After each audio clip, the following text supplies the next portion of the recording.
Tim në studio, mësafir kam Mulla Vehbi Shatri, imam në xhamin e Gjurakovcit, ndërsa pranë mikrofonit unë jam Vllaznim Belaj, si moderator dhe udhëheqës i emisionit ton.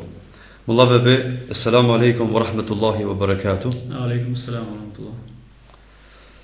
Mulla Vehbi, mirë se erdhën në emisionin ton.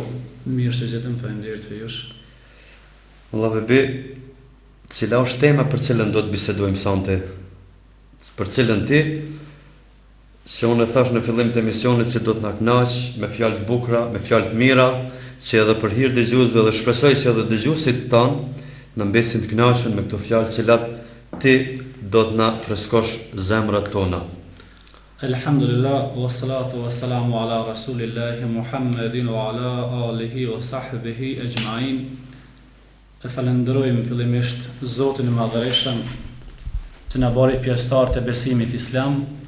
E falenderojmë Zotin e Madhërisëm që na bëri pasues të rrugës së profetit ton, mësuesit ton absolut Muhammedit alayhi salatu wassalam. Ne ashtu dërgojmë selavate dhe selame për shëndetjet tona të përzemërta për pejgamberin ton Muhammedin alayhi salatu wassalam.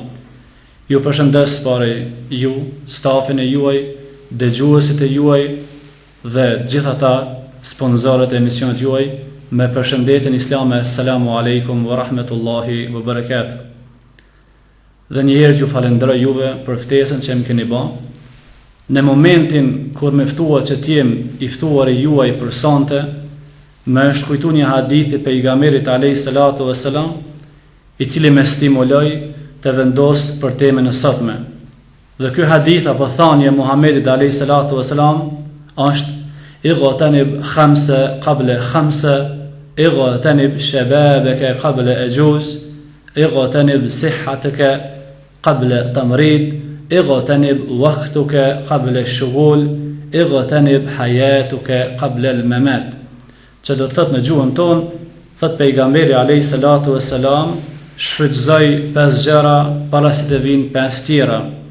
Shfrytëzoj rinin para se të vijë pleqëria, shfrytëzoje shëndetin para se të vijë sëmundja, shfrytëzoje kohën e lirë para se të vijë angazhimi, shfrytëzoje pasurinë para se të vijë varfëria dhe shfrytëzoje jetën tonë para vdekjes. Faleminderit Mulla Vehbi. Ky është tema dhe ky është hadithi i cilën ti do ta vazhdosh emisionin apo do ta vazhdosh ligjëratën tonë pikërisht për këtë hadith, komentimin e rreth këtij hadithi. Po, inshallah. Inshallah me iznë Allahu xhalla shan do të mundohemi pasi që çdo gjë apo në këtë gjithësi ka një fillim dhe ka një mbarim përveç Allahu xhalla shanehu, i cili është i pa fillim dhe pa mbarim. Këtë na argumenton Allahu xhalla shanehu në Kur'anin famlar në surën Ihlas ku thot Bismillahirrahmanirrahim Kul huwallahu ahad Allahus samad Lam yalid wa lam yulad wa lam yakul lahu kufuwan ahad. Allahu xhalla shanehu na bën të ditën pra në Kur'anin famlar se ai është i vetmi i cili nuk ka fillim as nuk ka mbarim. Ndërsa ne sot jemi këtu, nesër do të jemi diku tjetër, sot në një pozitë tjetër e nesër në një pozitë apo vend pune tjetër. Derisa të vi koha dhe të dalim krejt për kësaj dynjaje. Për këtë arsye, mendoj se ne nuk duhet të mërzitemi shumë kur të vihet caktimi i Allahu xhalla shanehu dhe kur të largohemi nga një detyrë apo përgjegjësi që e kemi. Si për shembull, vin vdekja, sëmundja, pleqëria apo të skadon afati i punësimit në atë post e tjera.